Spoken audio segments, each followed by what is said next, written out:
दरगाह मुबारक ते के वक्त में कुछ 2-3 साल मूं भी हिते ख़िदमत कई पढ़ाइण जे लाइ मां हिते हुयुसि। उन ॾींहंनि में पाण विया पे हज ते दरगाह मुबारक जा मुअज़्ज़िन साईं हाफ़िज़ सनाउल्लाह सिकंदरी उहे बि तैयार थिया हज ते। उहे अॻ में विया साईं मुफ्ती साहब वरी उन खां तारीख़ बाद में पर उन ॾींहंनि में साईं मुफ्ती साहब जो एक्सीडेंट थियो हो तंहिंजे करे बाह में तकलीफ़ हुई ऐं इन ई तकलीफ़ में पाण हज जो सफ़र बि कयूं पर मसइलो हो नमाज़ पढ़ाइण जो।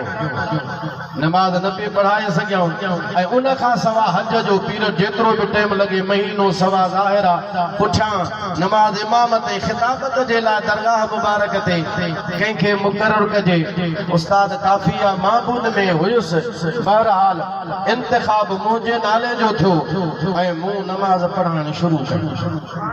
पाण वेठा हूंदा उन वक़्त में मूंखे हिकिड़ी पाण हिदायत ॾिनो।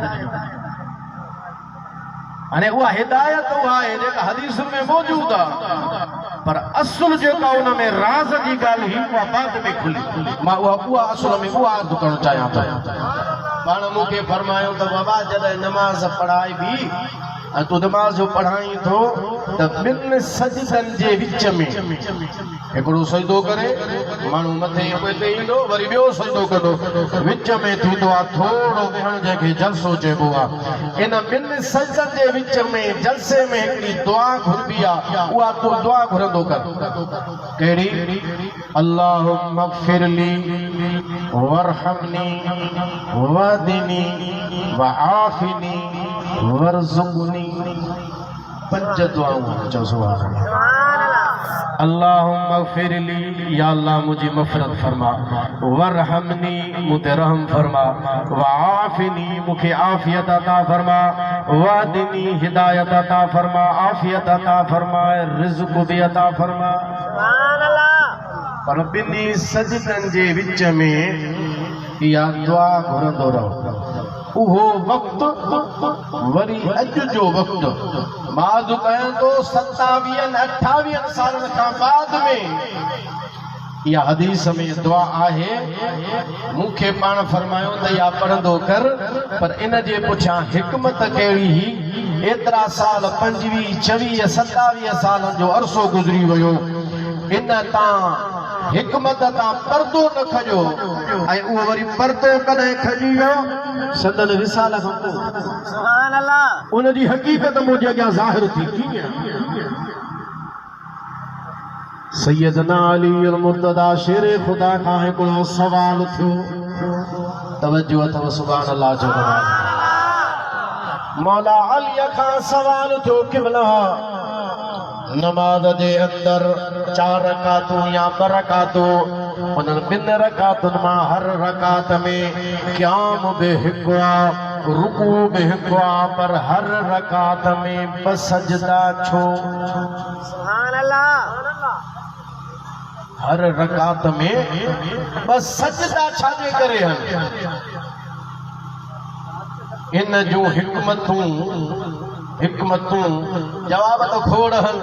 बाबा शरई हुकुम आहे हुजूर जो अमल आहे हुजूर जो हुकुम आहे शरई अहकाम अल्लाह जा फेल मुअल्लल बिल अखरास न हूंदा आहिनि। उहे जवाब आहिनि जेके मदरसनि में शागिर्दनि खे असां पढ़ाईंदा आहियूं। हिकमतूं कंजूं ज़ाहिर न पर इन ॻाल्हि जूं त भई ॿियर रकात में 2 सजदा छो?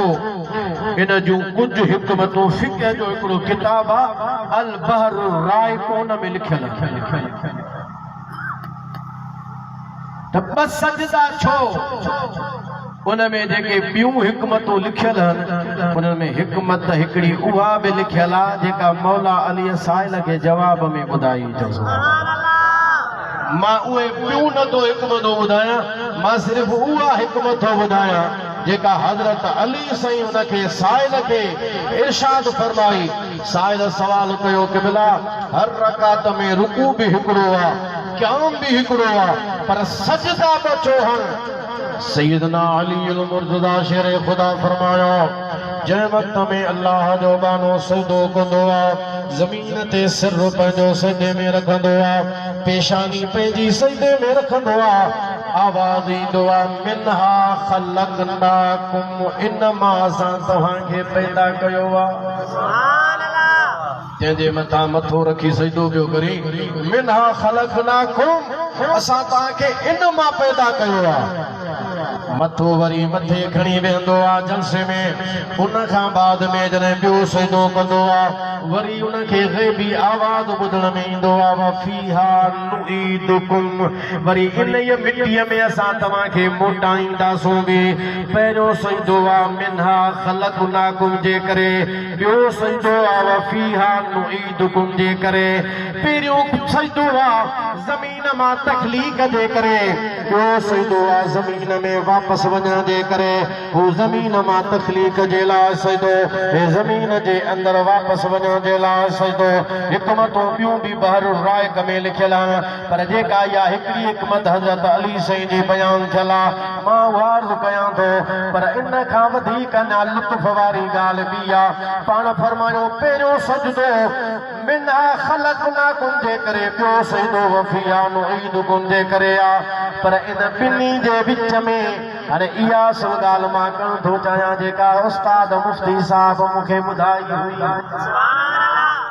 पाण फरमायो ॿिन्ही सजदनि जे विच में हिकु तो सजदो कयो ॿियो सजदो वरी बाद में कई इन ॿिन्ही सजदनि जो जेको विच वारो अरसो आहे इहो आहे इंसान जे ज़िंदगीअ जो अरसो न सम्झो हेॾे तवजो कयो सुभान अल्लाह ॾाढा पहिरियों सजदो मिन्हा ख़लक़नाकुम ॿियो सजदो वफ़ीहा नुईदुकुम होॾे तख़लीक़ होॾे हयात होॾे ज़मीन मां पैदाइश ज़मीन जे अंदरि वञणु इहो विच वारो जेको अरसो आहे मिन्हा ख़लक़नाकुम इन मां असां तव्हांखे पैदा कयो हाणे उन मां पैदाइश थी हाणे मथे माण्हू वेठो वरी ॿियो सजदो कई त वफ़ीहा नुईदुकुम बसि होॾे तख़लीक़ हेॾे हयात ज़मीन जे अंदरि इहो जेको विचो पीरियड गुज़रियो जेतिरो अरसो गुज़रियो जेतिरा सेकंड गुज़रिया अधु मिंट गुज़रियो 10 सेकंड गुज़रिया इहा ई इंसान जी असुल ज़िंदगी आहे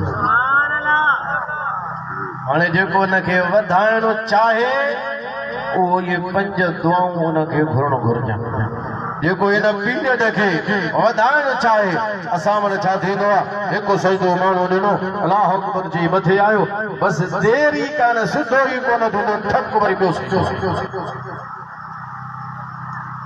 हालांकि जलसो करो वाजिब आहे छॾे ॾींदो माण्हू त हुनजे मथां सब जो सजदो लादो थींदो बहरहाल ॿिन्ही सजदनि जे विच वारो जेको वक़्तु गुज़रे थो ज़िंदगीअ जो वक़्तु आहे इहो जेकॾहिं इनखे सहल करिणो आहे इनखे आसान करिणो आहे इनखे पंहिंजे लाइ भलो करिणो आहे ऐं इनखे भलाईअ सां गुज़ारणो आहे त पोइ अल्लाह जे हुज़ूर में दुआ करणी आहे ख़ुदा जे हुज़ूर में गिड़गिड़ाइणो आहे अल्लाह खां उहे 5 दुआऊं घुरियूं आहिनि हाणे ज़ाहिर आहे इहो जेको सॼो बि पस मंज़र अर्ज़ु कयो इहो उन वक़्त में त ज़हन में कोन आयो वक़्तु त गुज़रंदो रहियो हलंदो रहियो पर जॾहिं हज़रत अली साईं जी मूं इहा ॻाल्हि पढ़ी उन खां बाद में मुंहिंजे ॻाल्हि दिमाग़ में सम्झ में आई त 26-27 साल पहिरियां जेका उस्ताद मुफ्ती साहब रहमतुल्लाह अलैह मूंखे फरमायो हो त ॿिनि सजदनि जे विच में हीअ दुआ घुरंदो कर असुल में इहो दुआ